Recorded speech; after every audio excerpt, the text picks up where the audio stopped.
And so I want to talk about different types of advertising in mobile and social, because I think there's an opportunity for us to think about it differently than we did with, let's just say, traditional web advertising.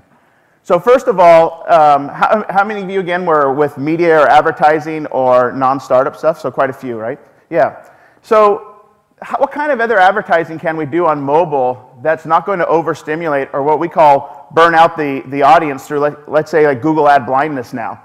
What do you think what other things can we do? And so one of those things is that an advertising about connecting with the person on an emotional level, and that's what location helps you do. Location gives you that aha moment, that surprise that says, something is happening nearby right now that's important to me, or something is happening somewhere that's important to you. For example, it doesn't have to be, and when you think of location, it doesn't have to be that we're all sitting in this room together. It doesn't have to be that something is actually nearby and next to us here in Toronto. What about the Olympics this year in August, where many of us are not going to be? I think they said there's about 1 million people that'll fly in for the Olympics. But what about the millions around the world that want to take part and see what's going on in the Olympics? How can you be in that location at each one of those events in real time, kind of have a superpower, if you will, to be there and experience all the different kinds of photos that are being shared and all the different kinds of social media, but know that it's actually taking place there? And to me, this is the greatest opportunity for advertising in location as well as social and mobile.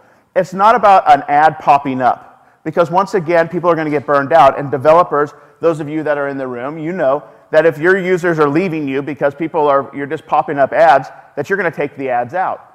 It's also not going to be effective for the advertisers, for the brands that are in here, to continue to overstimulate users. They will no longer pay attention, and again, it'll be like Google ad blindness. So what are things we can do? So to me, we got to have a huge paradigm shift in the way that we do advertising on this smaller device, right? When do we do it? How do we connect with our customers, our users? And so I'm just going to give you one example of a different type of advertising that we can talk about. So Rob mentioned that I used to work in the sport of NASCAR. And in fact, this weekend, day before yesterday, I was out in California at the NASCAR race. And if you look at brands and sponsorships, you'll know that auto racing is one of the most brand loyal sports in the world, whether it's NASCAR, whether it's Formula One, whether it's IndyCar. And why is that? It's because the fan, the user, has an emotional connection with the driver, the car manufacturer, or the team itself, or maybe even a track. But wrapped in that is this brand, is this sponsor. And because of that emotional connection that user has, they share it with their friends. They make those choices when they're out shopping, even when it's subliminal. And so in my opinion, you can do the same type of thing on mobile. You can connect with people on an emotional level, right, when something important is nearby, or, for example, something is happening like the Olympics. You can wrap that in a brand in a way that has an emotional connection with the user. And so I often think, I won't mention the credit card companies, but certain credit card companies are really big in the Olympics, really big into their sporting events. How can they bring you these moments through your mobile device without actually flashing you an advertisement saying, sign up for our new card for 5% interest rate?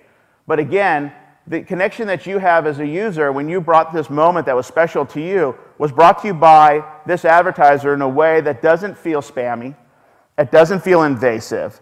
And again, it's kind of like having that same connection like auto racing has with their users.